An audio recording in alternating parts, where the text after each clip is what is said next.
ससुराल से दुखी होने के कारण 6 महीने मैके में रहने के बाद बेटी आज ससुराल जा रही थी। पिछले हफ्ते पिता ने कहा था, अब हम बूढ़े हो गए हैं, तुम्हारी लड़ाई नहीं लड़ सकते। कान खोलकर सुन लो, अपना बचाओ और बसाओ, जैसे एक औरत बनाती है घर।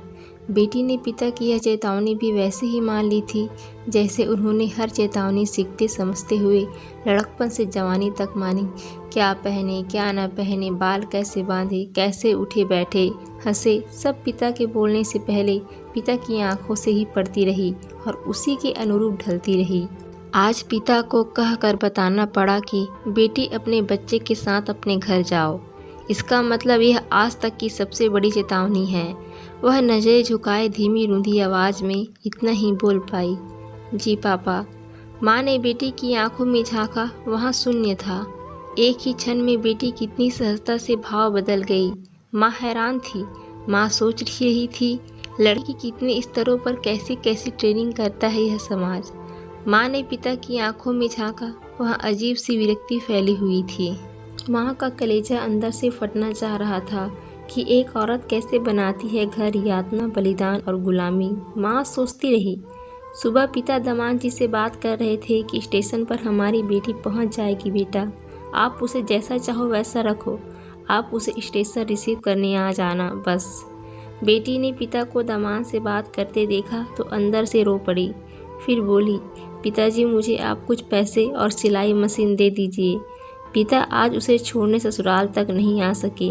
घर से ही जरूरी नसीहतें देकर बेटी को विदा किया।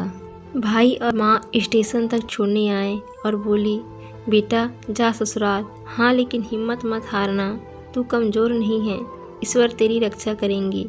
माँ बेटी को ट्रेन में बैठाकर नीचे उतरी और वहीं स्टेशन पर एक बेंच पर बैठ गई। वह बेटे के सामने रोना नहीं चाहती थी, लेकिन बरबस फूट पड़ी रुलाई को वह रोक न सकी। बेटी ने माँ को खिड़की में से देखा। ट्रेन चल पड़ी थी। बेटी ट्रेन से उतरकर वापस आ जाना चाहती थी, लेकिन उसके सर पर अब नसीहतों की और भारी गठरी लदी थी। वह उस गठरी को छोड़कर उतर नहीं सकती थी।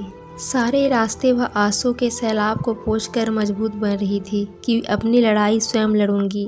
अब स्वयं मुझे अपने पैरों पर खड़े होकर मेरे बच्चे को अच्छी शिक्षा और संस्कार देकर के इस संसार को दिखा दूंगी कि नारी कमज़ोर नहीं है, नहीं है। ससुराल आकर उसने ट्यूशन का और सिलाई का काम शुरू किया। आज वह और उसके बच्चे बहुत ही मजबूत स्थिति में हैं। वे दूसरों के लिए प्रेरणा बन गई। अगर आपको यह कहानी अच्छी लगी तो प्लीज़ लाइक, शेयर और कमेंट करना, और ऐसी अच्छी कहानी सुनने और पढ़ने के लिए हमारे चैनल को सब्सक्राइब करना। धन्यवाद।